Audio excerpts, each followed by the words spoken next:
Deməli, uşaqlar, bu ismin hallarıdır. Qeyd eləmişəm ki, bunlar cümlədə hansı cümlə üzvləri olur? Adlı mübtəda xəbər təyin, gəlik, ancaq müəyyən eləmək, qeyri-müəyyən yox. İsmi sizə keçəndə bir qol hissəsini qayıdacam. Qeyri-müəyyən oldu ki, məsələn, Bakı məktəbləri deyəndə, Bakı burada şəkilsizdir, görürsən, ona görə bu qeyri-müəyyən. Amma Bakının məktəbləri olur, Bakının olur müəyyən gəlir. Ona görə müəyyən gəlir, cümlədə xəbər var. Bayaq nümunə də çəkdim, sən kitab mənimdir. Sonra yönlük hal, tamamlıq, zərfi xəbər olur. Təsirli hal, ancaq tamamlıq olur. Yenilik, tamamlıq, zərfi xəbər, çıxışlıqda tamamlıq, zərfi xəbər. Bizim isə mövzumuz nədir? Tamamlıq. Mən ismin hallarını düzdür bura. Mən adlıq yenilikdən əlini çəkmişəm. Deməli, bu 4 hal cümlədə tamamlıq olur. Yönlük, deməli, təsirlik, yerlik, çıxışlık.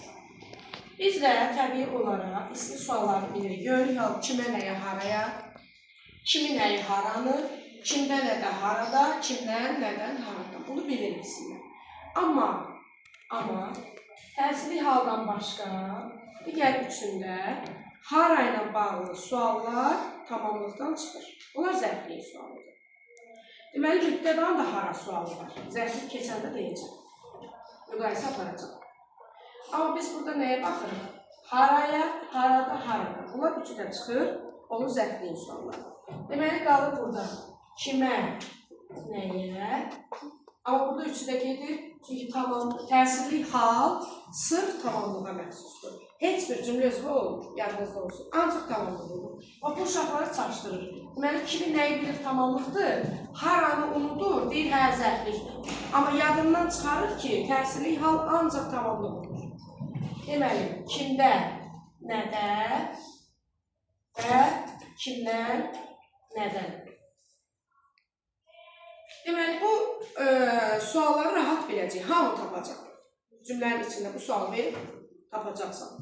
Həm də tamamlıq özü müstəqil bir cümlə üzvüdür, düzdür. O, xəbərlə uyğunlaşmalıdır. Xəbərlə əlaqəyə girməlidir. Məsələn, anam yemək bişirir. Deyirsən, bişirir, kim? Anam. Nə bişirir? Nəyi bişirir? Bax, ona görə də təsirliyin nə sualı da var. Çünki təsirli hal müəyyən və qeyri-müəyyən olaraq biz bunu bilirik. Ona görə də bu sual da var. Bu nə sualı avtomatik nəyi sualına çevrilmək şərti ilə. Anam nə bişirir? Yemək bişirir. Anam nəyi bişirir? Yeməyi bişirir. Deyə bilirəm, düzdürmü? Ona görə o mübtəda yox, tamamlıq olacaq. Demək, bunları rahat tapacağıq. Amma bizim bir sıra qoşmalarımız var. Üçün, deməli, ötürü, ilə, lalə, başqa, haqqında, özgə və s.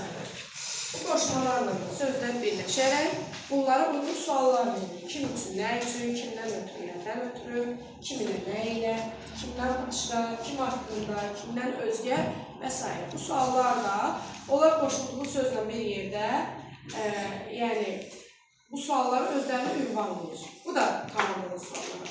Amma sual versəz ki, ən çox işləyən tamamlıqlar arasıdır. Bax, ən çox işləyən bunlardır. Bir də bax, bu gələcək, bu gələcək. Ən çox işləyən bunlar. Bunlar təsadüfən qarşınıza çıxa bilər. Təsadüfən. Aydındır mı? Ən rahatı bunlar. Demək, tamamlıq da demək, iki yerə bölünür. Vasitəsiz və vasitəli. Vasitəsiz, vasitəli nədir? Vasitəsiz tamamlıq təsirli halın suallarına cavab verəcək. Kimi, nəyi, haranı və nə? Kimi, nəyi, haranı, nə? Deməli, vasitəsiz sözü, yəni bir işi görürəm ki, orada mənim bir vasitəm, yəni köməyim yoxdur. Birbaşa yiyir, düz olur. Çevir düzür. Köməyim yoxdur, özüm elimdə. Buna vasitəsiz deyilir. Amma vasitəli odur ki, mənim burada bir köməyim var. Kömək deyəndə söhbət təkcə insandan gedir. Məsələn, deyirəm ki, sən ona bu xəbəri nə ilə çatdırdın? Deyirəm ki, mən ona bu xəbəri məktubla çatdırdım, mesajla çatdırdım və yaxud da güneylə çatdırdım. Yəni, bu vasitədir, anladın. Ona görə burada birbaşa sual verir. Kimi, nəyi, haranı? Anam evi yığışdırır, haranı? Və yaxud da mən Bakını gəzdim, haranı? Yeməyi yedim, nəyi? Qalan bütün suallar, nə qədər suallar var? Onlar hamısı vasitəli alanında görülür. Vasitəsiz özü iki ilə bölünür. Deməli, müəyyən və qeyri-müəyyən. Bu ona görə bölünür ki, ismin təsiri halı özü iki ilə bölünür. Müəyyən təsiri və qeyri-müəyyən. Təbii olaraq müəyyən kimi, nəyi, haranı suallarına cavab verəcək, qeyri-müəyyən isə nə sualına cavab verəcək. Təbii olaraq bu nə sualı avtomatik olaraq nəyi sualına çevrilmək şərti ilə. Məsələn, bizə cümlə verilib. Baxın, biz necə ayıraq ki, bu mübtədadır, yoxsa tamamlıqdır? Çünki ikisi adlı xal kimi görülür. Məsələn, mən alma dərdim. Ağacdan alma dərmişəm.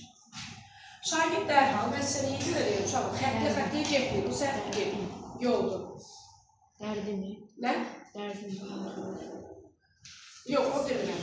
Deyirəm, xəttə getmir. Birinci, nədən başlamalıyıq, sizə demişəm. Xəbərdən. Nə etdim? Kim? Aysa. Sən beni deyəndə, artıq sən dəqiq %100 biləcəksən ki, mən mübtədadır. Amma burada şübhəli qalacaqsan ki, bəs bu nədir? Nə dərdim Allah? 2 dənə mübtəda yanaşı gələr. Gələr, 10 dənəsi də gələr. Amma eyni hüquqlu sözlər olmalı. Bunlar gözə fərqli şeylərdir. Fərqli hiss eləyirsən içində. Aydındır. Ona görə də sən burada nə sualını verirsən, təbii olaraq.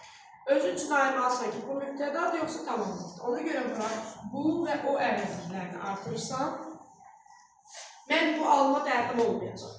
Mən bu almanı dərdim, avtomatik şəkilçini qəbul edəcək. Ona görə şəkilçini qəbul edirsən, deməli olacaq tamamlıq. Tamamlığın xəttləri qırıq-qırıqdır. Və yaxud da mən belə bir üsulda tapmışam. Həmin bu alma sözünü cümlələrlə keçirirəm. Alma mən dərdim olmayacaq. Almanı mən dərdim, avtomatik şəkilçini qəbul edəcək. Bu da gözəl üsuldur. Amma kitabda bunu verirlər. Bu, o əvəzliklərini artırmaqla, o an sizin ağlınıza gələn olur. Şübhələnirsən, bax bu şəkildə. Heç kim arxayın düşünməsin ki, mən rahat tapacam. Və yaxud da belə bir şey olur. Bir bağçanın alması, heyvası, dərdim. Baxırsan burada tapa bilmirsən. Onun alması, avtomatik uşaq nə deyəcək? Onun alması mənsubiyyətini da bitişdirəcək. Dayanıb duracaq burada. Bəs axı bizə öyrədiblər ki, bitişdirici samil sözün sonunda gəlməz axı. Nəyisə bitişdirməlidir də, adı üstüdür, düzdür. Bəs burada nəyi birləşdirir? Nəyi bitişdirir? Bu niyə sözün sonundadır? Və yaxud belə bir sual ünvanlayıblar. Ola bilərmi ki, bitişdirici samil söz sonunda gəlsin? Ola bilir, gəlir, bax görürəm. Amma bu nədir? Araşdıranlar. Deməli, baxın, nə etdi? Dərdim. Kim? Mən dərdim. Aha. Bunu bağçanın eləməyək, bağçadan. Hardan dərdim? Bağçadan. Bu zərflikdir, bunu keçməmişəm, buna görə bunu saxlayırız. Aha. Kimdir dərdim? Mən. Onda bunu deyirəm. Nəyi dərdim? Almanı heyvanı. Amma burada almanı heyvanı yazmayı baxın. Almasını heyvasını. Mən bunu aydınlığa çıxarım. Alma kökdür. Onun alması mənsubiyyət. Bunlar bitişdiricidir. Əslində almasını heyvasını olmalıdır. Öyle yazılmadığına görə bu qeyri-müəyyən təsirli haldır. Axı təsirli halın qeyri-müəyyən forması var. Deməli, sual verilsə ki, bitişdirici samit söz sonunda olarmı? İnsan olar. Hansı şərtlə? Əgər qeyri-müəyyən təsirli haldırsa. Aydın oldu? Tamamlıqlar da uşaqlar sadə və mürəkkəb olur. Sadə bu tamamlıqları rahat tapacaqsınız sualını vermək şərti ilə. Rus haqqısı çıxar, özünə düzültür. Demək, nə şərti ilə? Bunlar rahat tapılır. İndi sualım nədir? Yox, izahım nədir? Yəni, burada mən sadə və mürəkkəb tamamlıqlar deyəcəm. Eynən mübtəda ilə tamamlıq elə bilib bacı qardaşdır, ayrılmaz hissə. Sadəcə sual fərqi var. Mübtədaya kim, nə, hara sualını verirsin. Bunlarda da kimə, kimi, kimdə. Bu sualları verməklə bunları ayırırsınız. Aydındır mı? Tutaq ki, iki bacıdırlar, birinin saçı qısadır, birinin uzundur. Belə fərqlənirlər. Birinin qaşı qaradır, birinin qaşı sarıdır. Birinin kipriyi uzundur, birinin kipriyi balacadır, qısadır. Ayrılır da nəsə fərqlənir, düzdürmü? Bu tamamlıqla da mübtəda eyni şeydir, bax bu şəkildə fərqlənir. Tamamlıq mübtədada necə mən deyirdim ki, deməli, sadələr başlayır isim, əvəzlik, ən çox işləmirlərdən ən aza qədər gedirəm. Demək,